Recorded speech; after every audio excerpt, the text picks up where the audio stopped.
Americans are having trouble paying their bills and saving money, even if they are not living in extreme poverty. Low-income Americans are increasingly showing signs of escalating financial strain, like falling behind on rent and struggling to buy food. Even some with six-figure incomes are struggling to feed their families. The majority of Americans don't make enough money to cover some of the basic costs of living, like healthcare and rent. I've been making content about these topics for a while now, and I thought I'd heard every crazy statistic out there, but this new information that has just dropped has me absolutely speechless. I had to sit down and really process what I'm about to share with you, because it's honestly disturbing. So get this. There's fresh research revealing that close to 40% of people working hourly jobs in America are telling researchers that if they could just survive from one paycheck to the next without sinking deeper into debt, that would actually represent progress from their current reality. Let that sink in for a minute. We're not talking about people wanting to save money or build wealth. We're talking about people who would consider it a victory just to break even every 2 weeks. That means these people are currently getting by on borrowed money, credit cards, those installment payment apps, personal loans, whatever credit they can access. And honestly, when I first read this, I had to double-check the numbers because it seemed too crazy to be true. And here's what's really driving people over the edge. Everything costs more, and I mean everything. You go to the grocery store, what used to cost you maybe $120 for a week's worth of food is now pushing $180, maybe $200. Officially, they're telling us groceries are up about 32% since 2019. But most people I talk to say it feels more like 60% or 70%. My neighbor told me her electric bill went up 40% compared to last year. Same usage, same house, just 40% more expensive. Her rent went up $300 a month. Her car insurance doubled. And her wages, they went up maybe 3% if she was lucky. This is the story playing out in millions of households right now. People are working the same jobs, putting in the same hours, but their money is buying less and less every month. And here's the kicker. The government keeps telling us that inflation is under control. They say it's around 2.8% or whatever, but go ask any regular person if their cost of living only went up 2.8% this year. So what's the Fed doing about all this? Well, they're stuck between a rock and a hard place. Their official job description says they're supposed to maintain stable prices and keep employment high. And even though there's nothing actually federal about this institution, it's really just a collection of private banks with a fancy government-sounding name, they're making decisions that affect all of us. If they drop interest rates too low, inflation is going to come roaring back even stronger than before. We already saw what happened in 2021 and 2022 when inflation hit 9%.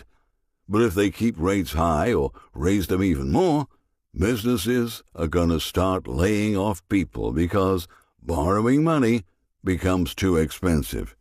Either way they go, regular Americans are going to feel the pain. Lower rates mean your dollar becomes even more worthless. Higher rates mean fewer jobs and potentially a nasty recession. The Fed keeps looking at these official unemployment numbers and saying, oh, everything's fine, unemployment is low. They're pointing to numbers about 4.1%, and acting like that tells the whole story. But that's complete garbage. When you dig into the real numbers, roughly 25% of Americans are what I call functionally unemployed. That's up from around 22% just 2 years ago. These are people who either have no job whatsoever, or they're working but pulling in less than $25,000 annually, which won't even cover rent in most places these days. And this is where things get really scary. Young people, especially Generation Z, are falling into these buy now, pay later traps at an alarming rate. Some reports show that about 3% of young borrowers aren't paying these companies back at all across their different loan products. I heard about this college student who started with a $900 furniture purchase through one of these apps, but then she started using it for groceries when money got tight, then for textbooks, then for an Uber when her car broke down. Before she knew it, she had 5 different accounts with balances totaling over $3,800. The monthly payments added up to almost $650, which was more than her part-time job was bringing in. So she took out a personal loan at 16% interest to pay off all the accounts that were charging her up to 35% interest. This is happening to millions of young people right now. These companies make it so frictionless to borrow money that people don't even realize they're going into debt. And here's the thing that really gets me. These buy now, pay later companies are reporting massive increases in defaults. Just this quarter, some of these companies saw customer losses jump by 18% year over year, hitting around $140 million in losses. Now, let me tell you about the job market, because this is where the official numbers become a complete joke. They claim there are millions of available positions, and on paper that might be accurate. But here's the dirty secret. A massive chunk of those job listings are completely bogus. Employers post positions they never ever intend to fill just to create the illusion of growth. Sometimes they're fishing for resumes to keep on file. Sometimes it's just legal theater. Yeah, they already know who they're promoting internally, but they have to post the job publicly anyway. I know people who've applied to hundreds of jobs and gotten maybe 2 or 3 actual interviews. And even when they do get interviews, companies ghost them. They'll go through 3 rounds of interviews and then just never hear back. And if you do manage to find a job, good luck getting paid enough to actually live on. The median wage for new hires has barely budged in the last few years, while the cost of everything has exploded. Now here's something that should really worry everyone. We've seen this pattern before. Back in the 1970s, we had a period of high inflation, followed by a brief cool down, and then an even worse second wave of inflation.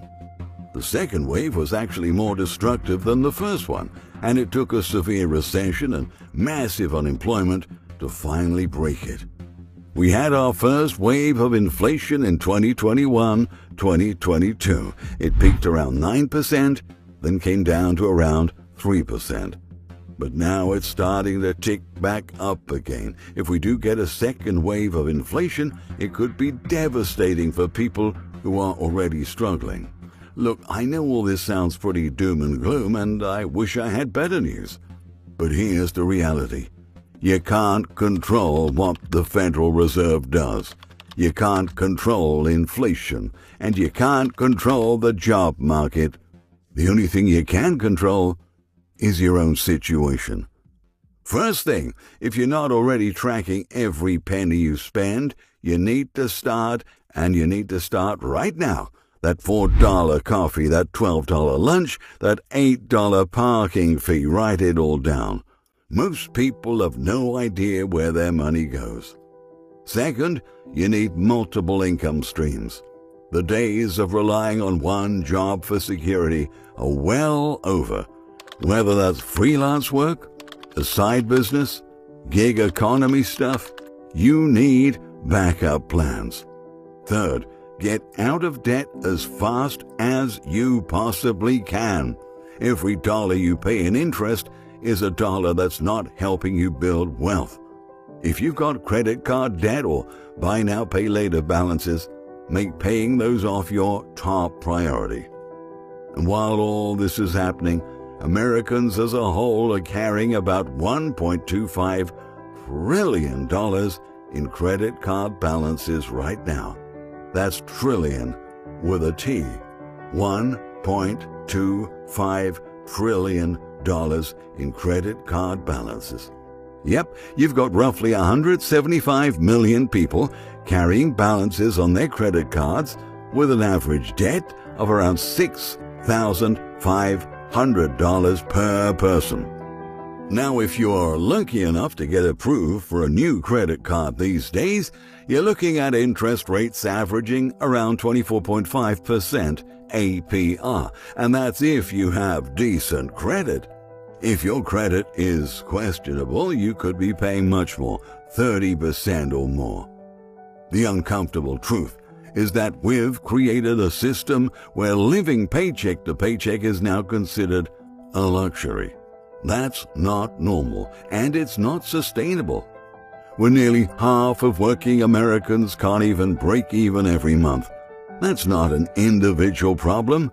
That's a systemic crisis.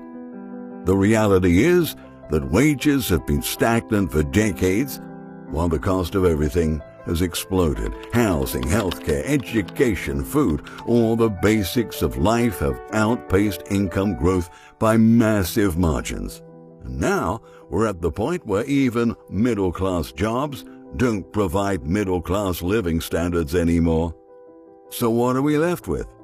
We have millions of people going into debt just to maintain a basic standard of living. Nothing special, just a basic standard. And eventually, that debt has to be paid back.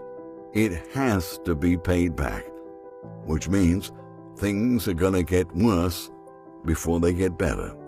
Based on everything I'm seeing, the data, the trends, the policy responses, I think we're in for some rough times ahead.